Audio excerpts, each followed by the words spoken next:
Welcome to the special edition of Alone. No script, no cameraman, only 10 specific tools allowed. The prize remains $500,000. Rules are largely unchanged, except for the winning conditions and the start time. Previously, the last person standing won. This time, surviving 50 days suffices. Remember Roland from Season 7? He bagged a musk ox and won $1 million. Arguably the most thrilling season of Alone. While focusing on Roland, we overlooked other strong contestants, like Mark, the Special Forces soldier who dared to hunt bears, Callie, the longest surviving female contestant, and Amos, the fish king cornered by wolves. Any of these contestants could have won in any other season. To address this, officials will select 6 contestants from past seasons for a wilderness solo survival spin-off. Previously, the competition started just before winter. This time, it starts in the harsh winter, making survival significantly harder. The challenge is set in the Labrador tundra, where the biggest challenge isn't hunger. There are rabbits, grouse on land, and various fish, shellfish, and algae in the sea. Local laws even allow polar bear hunting, provided you're prepared to be hunted by them. Mark is a reconnaissance sniper, who lasted 44 days in Season 7. His fish were plentiful and large, and he built the largest wilderness mansion ever. If not for a parasitic infection and bear raids on his fish, he could have lasted until the end.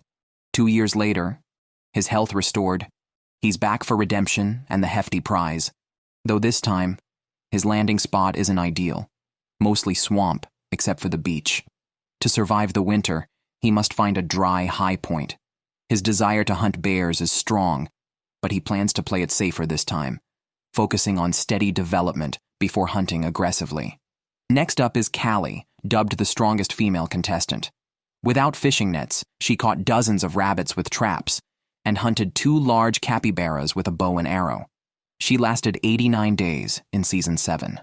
If not for Roland's musk ox kill and her severe frostbite, she might have won the $1 million. After 2 years, her frostbite has healed, and she's been honing her survival skills while herding. Now, she's determined to reclaim what's hers. Upon landing, Callie quickly assessed the terrain. Her position was on the shadowed side, where temperatures are consistently below 0. She needed to move to a sunnier, wind-sheltered area. But shortly after setting out, she spotted a clear animal trail, followed by bear tracks. Labrador reportedly has 10,000 black bears, meaning they could be anywhere. If a contestant could take one down, the $500,000 would be theirs. Bear meat, similar in protein to chicken but 8 times fattier, is a rare survival resource.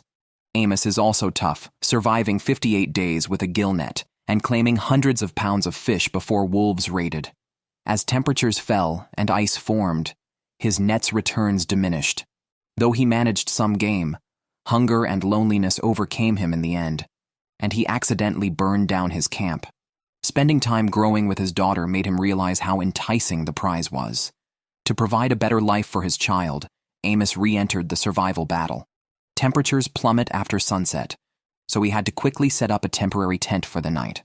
Perhaps due to his experience with wolves, he was cautious about choosing a campsite this time. He decided to survey the area carefully the next day before establishing a permanent shelter. To fend off the cold and predators, Amos built a fire early on, joking that this time his tent was safe. Nothing like the last incident. Mark glanced at the temporary tent, commenting that it was just a stopgap. He planned to quickly build a wilderness mansion, possibly even more elaborate than in Season 7, to better withstand the wild. Today is the second day of the survival challenge. Amos woke up just in time for low tide and quickly gathered a pot full of clams, a feast in previous seasons, but he aims higher.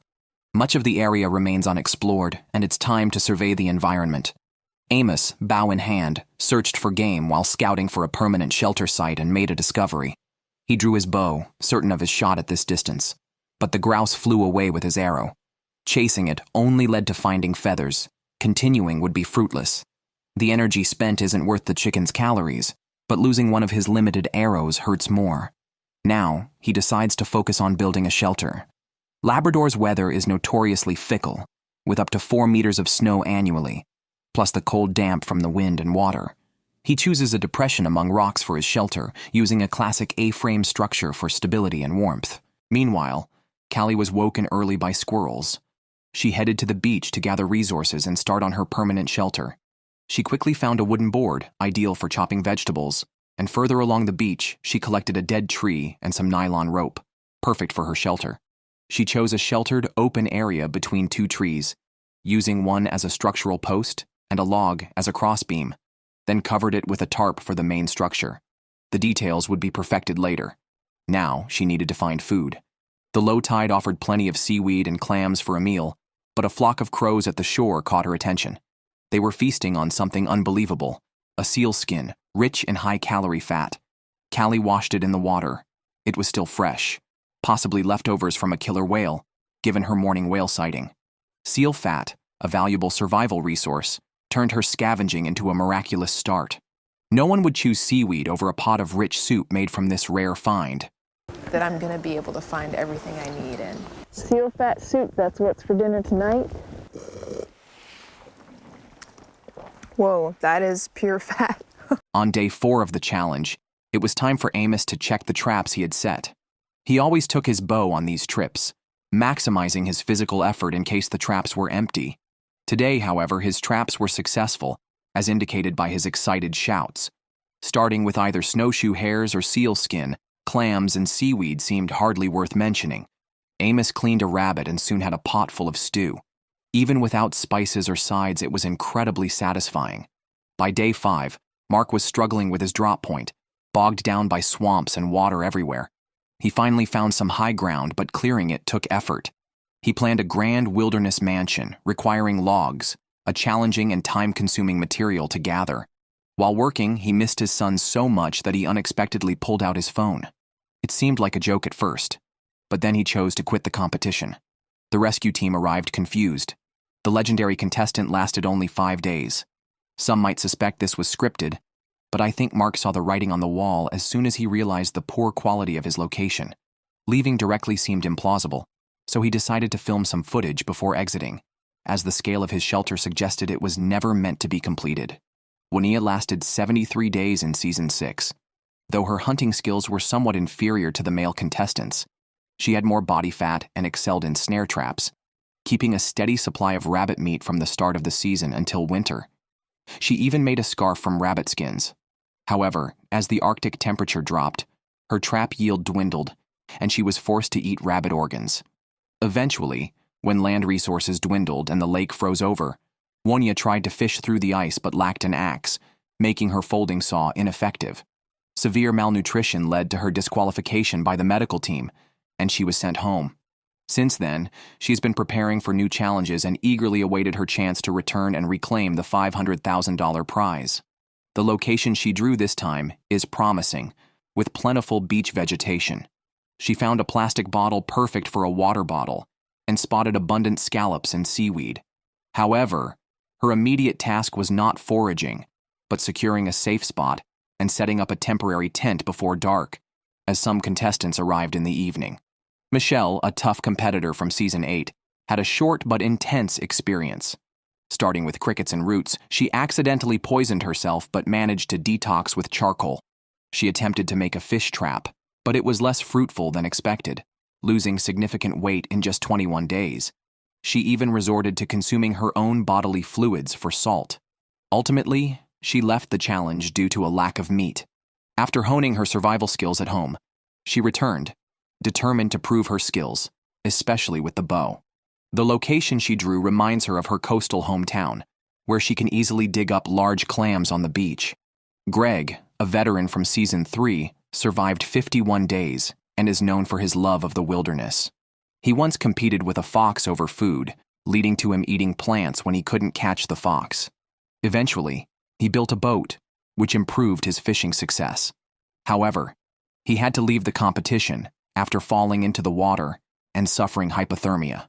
Now 59, he's back, undeterred by the dangers and ready to compete. Upon landing, with only 2 hours until dark, he quickly set up a temporary tent between large trees, hoping it might offer some protection against polar bears. While collecting firewood, he found bear droppings and realized a male polar bear might be nearby, weighing around 1,400 pounds. As night approached, Junia was still setting up her tent. She focused on insulation, laying a waterproof sheet on the ground to prevent her sleeping bag from touching the cold earth. She spent her first night under the aurora, determined to improve her temporary shelter. Michelle spent last night without setting up a tent, hoping to view the aurora directly upon waking. Today, she needs to find a place to build a shelter, or she might be driven away by the rain. After searching the forest for a while, she found plenty of bear droppings, but no suitable campsite. She decided to camp near the beach for its open view and safety. With previous shelter-building experience, she focused on warmth and sturdiness, conserving her energy for hunting. However, while working, she heard strange noises nearby.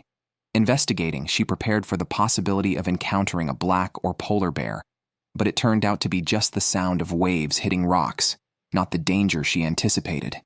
On the survival challenge's second day, Greg hadn't eaten since landing. He decided to gather seafood, finding plenty of shellfish and seaweed on the shore after the tide went out. Although he collected a lot of mussels, he needed more substantial food. He showed off his fishing skills, confident with a mussel-baited hook, but ended up snagging seaweed instead of fish. He thought he could manage with boiled mussels, but then realized he couldn't find his pot. After retracing his steps and reviewing the camera footage, he found it lying on the beach, much to his relief. On the third day, Wonia, noticing worsening weather, decided to quickly build a permanent shelter. She chose a site next to a rock, using it as a natural barrier, which saved materials while providing good insulation and stability. Despite the wind and rain, she continued to scrape bark to protect her tarp and prevent long-term smoke damage from fire. After constructing a frame with 2 tripods and a crossbeam between the rock wall and the frame, her wilderness mansion was structurally complete. She covered it with a tarp and filled gaps with branches, making it habitable for now, with further improvements planned. Back to Greg, he thought his canvas was waterproof, but it leaked during the rain. His sleeping bag was soaked, and he needed to dry it quickly to survive the night. Using a waterproof sheet from his camera gear as a makeshift roof, he worked through the rain, cold, wet, and hungry, reminiscent of his third-season ordeal that ended in hypothermia. To avoid a repeat, he quickly started a fire to warm up, but the sleeping bag remained damp throughout the night.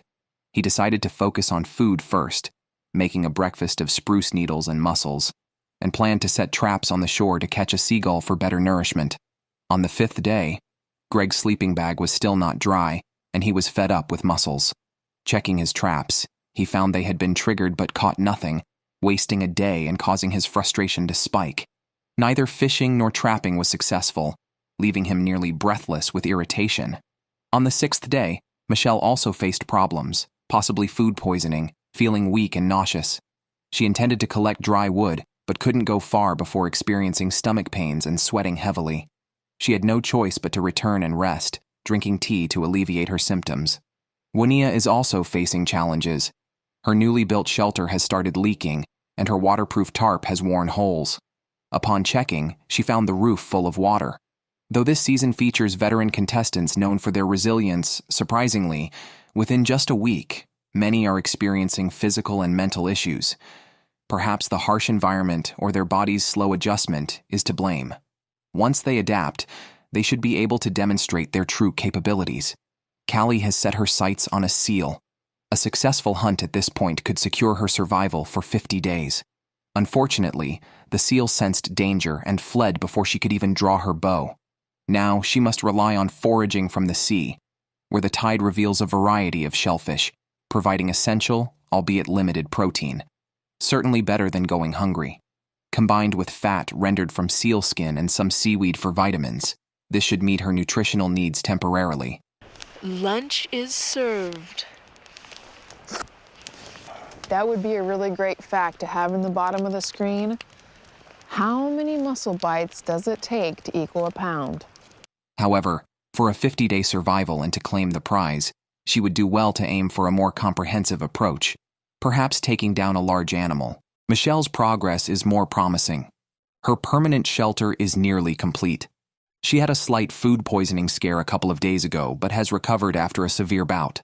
Now, it's time to utilize her hunting skills. Not far along the coastline, a ptarmigan practically delivered itself to her door. To increase her chances of a successful shot, Michelle used whistling to lure it closer to her shelter. When it finally paused, she took her shot, successfully killing it, Her first kill in the competition and the season's first chicken dinner.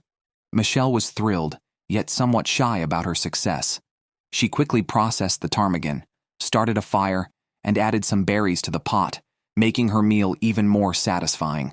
Turning to Amos, his lack of dry wood stored before the rain has made starting a fire extremely difficult. Learning from this oversight, he's paused foraging to prioritize woodcutting. He found a perfect piece of driftwood on the shore but couldn't drag it back whole, so he cut it into manageable pieces.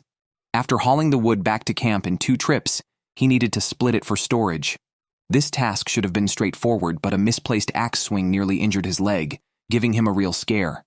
Shaken, Amos decided filling his stomach was more urgent than ever. On the 7th day at dawn, Juania accidentally triggered her bear spray, not due to wolves or black bears, but because she mistakenly hit the spray button. Her clothes and sleeping bag were soaked with pepper spray, making her feel as if she were on fire when she woke up. Her shelter seemed buffed, deterring any wildlife within 100 meters.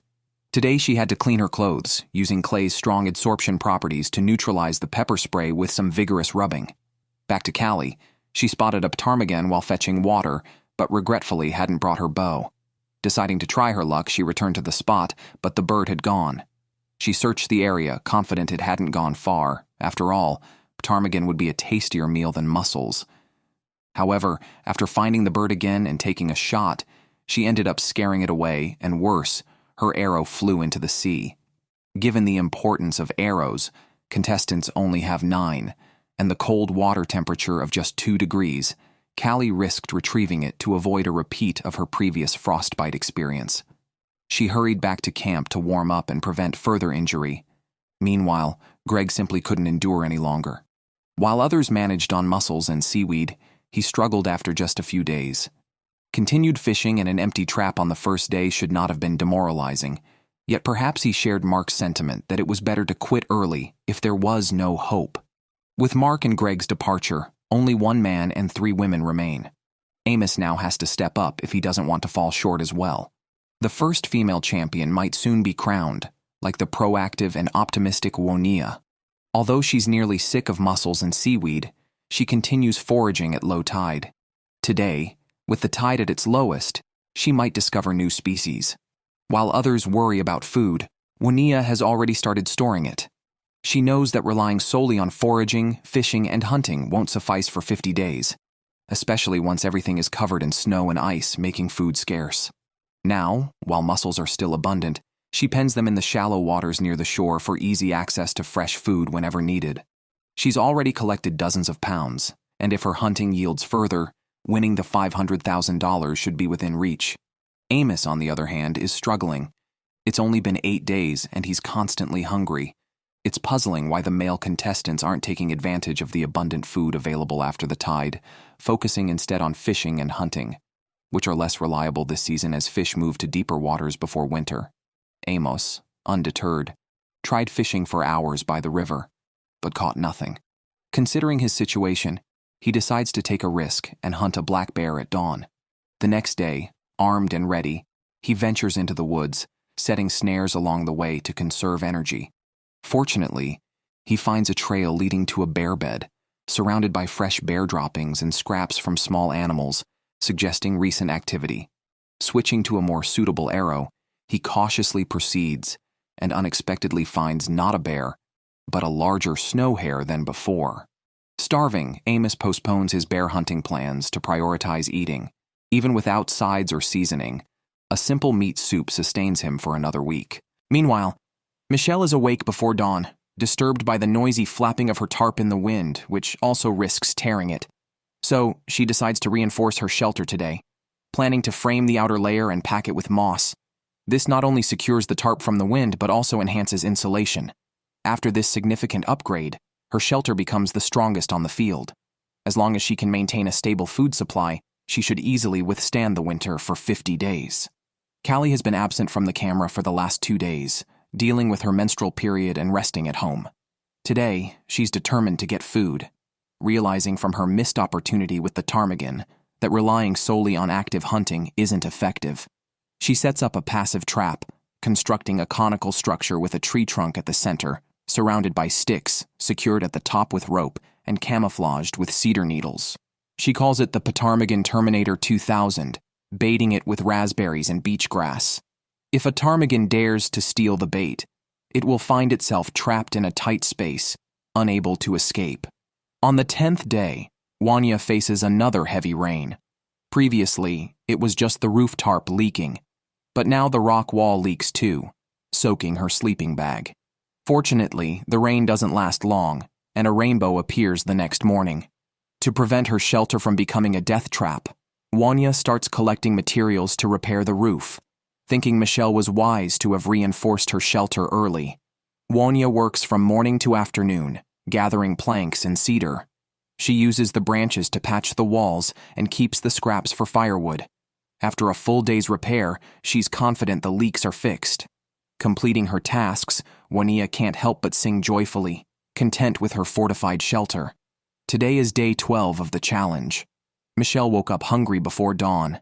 To diversify her food sources, land, sea, and air, she plans to make fishing gear and try her luck fishing, despite Labrador being in the thick of winter. Before fishing, she checks her traps, hoping for a rabbit or squirrel, but finds nothing. As she was about to find a spot to fish, she stumbled upon a large, black bird lying on the ground, seemingly fresh, though the cause of death was unknown. After dissecting and finding no parasites, Michelle decides to stew the bird. Surprisingly, the stewed bird turned out to be delicious, giving her a good meal before fishing. Over at Wanya's camp, she noticed rabbits nearby in the last 2 days and plans to set traps in the forest. Before that, she unraveled some yarn from a sweater she had custom made before the competition, which did not count towards her 10-item tool limit. This effectively gave her an extra tool, useful for both warmth and crafting. Wanya set traps along the rabbits' frequent paths and tied the unraveled yarn to treetops to save time and energy when checking traps later. Besides food and shelter, Wanya also keeps up with personal hygiene, washing her clothes weekly to avoid infections. After sunset, she went to check her traps, finding them all empty until the last one, which finally yielded a rabbit. Relieved, she quickly prepared it for dinner, using the organs as bait and eating the rest. Day 13 brings new hopes and challenges. Callie's snares set 2 days ago are due for checking. On her way, she tasted some ice from the frozen sea, finding it crispy and salty like chips, but still prefers the taste of rabbit and ptarmigan. With high hopes, she checked her traps, only to find them empty, including her ptarmigan trap, which left her feeling devastated and tearful. Meanwhile, Amos's goal today remains bear hunting, keeping an eye out while checking his traps. In the woods, he found a ptarmigan caught in a tree branch, likely one he shot earlier. The bird was inedible but useful as bear bait. Just as he was feeling regretful, another ptarmigan appeared, which he successfully shot with a blunt arrow, preventing it from flying away. His strategy to hunt bigger game seems to be paying off, as he has managed to secure both rabbit and ptarmigan. There is no way to keep going, because then you're just wasting away. If you don't have the mental capacity to stay true to your... Pretty yummy. Chunk of liver. Oh, whoa. Blast. Yeah, it's gonna be chilly tonight.